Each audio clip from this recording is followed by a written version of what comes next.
से बैठिए। ये जन सुराज का महफिल है, ये जन सुराज का मजलिस है। इत्मीनान से सुनिए और इसके ईमानदारी पर, शुद्धता और इसके प्रोसेस पर उंगली मत उठाइए। बैलेट पेपर देखने से पहले ही बूथ लूटने पहुंचे और इसी पे लगना चाहिए। यहाँ कबड्डी का मैच देखने नहीं आए। मुखिया जिंदाबाद।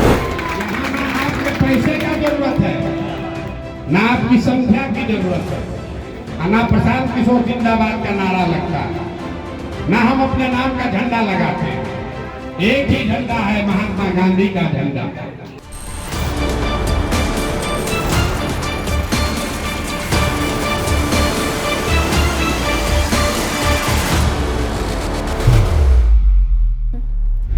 रात के 9 बज रहे थे। दिसंबर महीने को गुजरे अभी 4 दिन ही हुए होंगे। कड़ाके की ठंड थी और मैं एक रिक्शे पर चालक के साथ कहीं जा रही थी।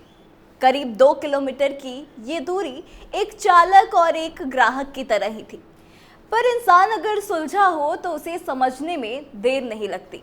सफ़र के दौरान चालक और मैं बहुत कम बात कर रहे थे, लेकिन यात्रा अपने पड़ाव पर पहुंच गई। मैंने पर्स से नोट निकाला और कंबल में दुबके शख्स को थमाया।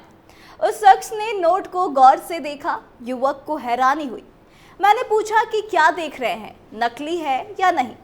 ड्राइवर ने चेहरे से कंबल हटाया। 58 साल की उम्र होगी, चेहरे पर संघर्ष की सख्ती थी, पर बोली बहुत ही सहज और सरल थी।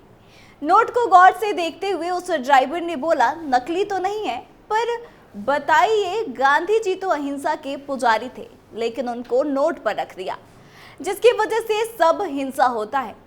सोचते हैं कि अहिंसा के इस पुजारी को ऐसी जगह रख दिया जिसकी वजह से ही सारी हिंसा होती है। वो है रुपया, है कि नहीं?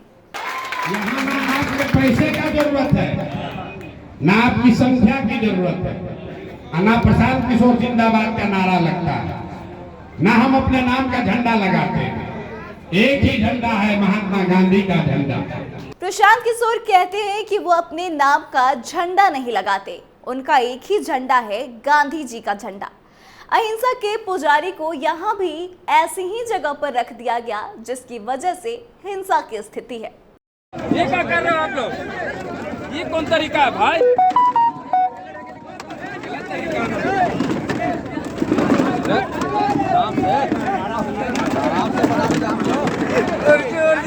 जा रहा भाई।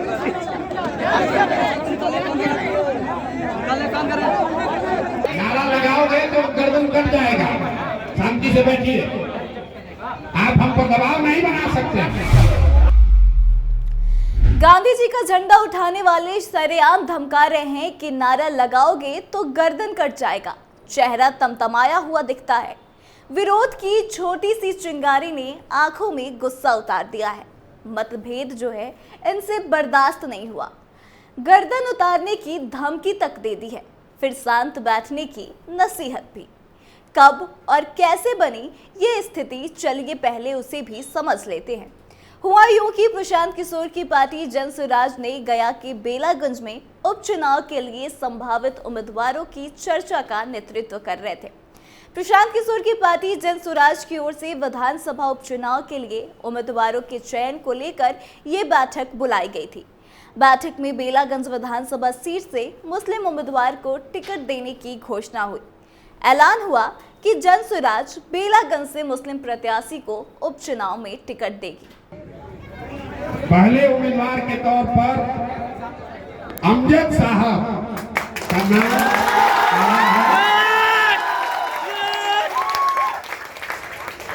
दूसरे उम्मीदवार के तौर पर हिंदुओं के लिए ताली बजवाने वाले प्रशांत किशोर उम्मीदवार के चयन की प्रक्रिया को पारदर्शी क्यों नहीं बनाते?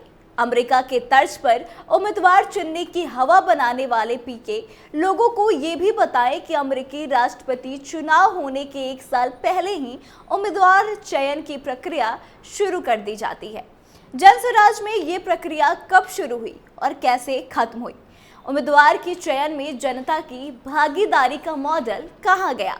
चयन की कोई भी प्रक्रिया पब्लिक डोमेन में क्यों नहीं है? बेलागंज विधानसभा सीट में उम्मीदवार के चयन को लेकर अंतिम बैठक में जब विरोध के स्वर गूंज सकते हैं तो पता चलना चाहिए कि चयन की शुरुआती प्रक्रिया में विरोध के कितने स्वरों को आपने हड़काया, कितनों को शांति से बैठ जाने की कड़ी नसीहत दी। फिर बात तो घूम फिर कर वहीं ठहरती है जहां से गांधी के झंडे तले सत्ता की कुर्सी दिखाई देती है। उसी कुर्सी के लिए यहां भी कबड्डी हो रही है। और इसी पे लगना चाहिए। यहाँ कबड्डी का मैच देखने नहीं आए हैं। मुखिया जिंदाबाद। भाषण की शुरुआत में प्रशांत किशोर उत्साहित दिखते हैं। मुस्लिम उम्मीदवार की घोषणा के बाद उन्होंने हिंदुओं का जिक्र किया, फिर जातियां भी गिनाई, तालियां भी बजवाई, लेकिन ये उत्साह विरोध का एक क्षणिक वार सहते ही विचलित हो जाता है। फिर वो हड़काने लगते हैं। लहजे में उर्दू के शब्द घुले हैं। क्या कहते हैं आप सुनिए।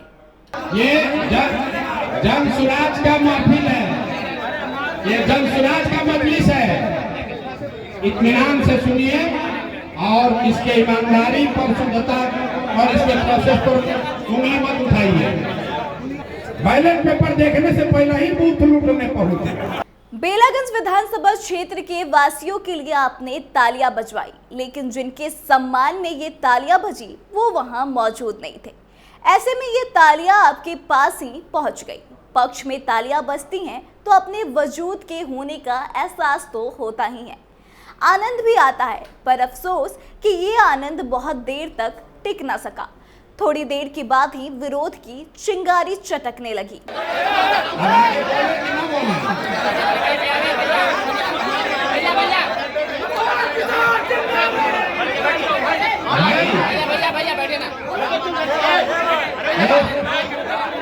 विरोध के स्वर ने प्रशांत किशोर को असहज कर दिया। फिर तो बात आगे ही निकल गई। हड़काने, धमकाने और शांति से बैठने की नसीहत का टोन गांधी जी वाला तो नहीं लगता।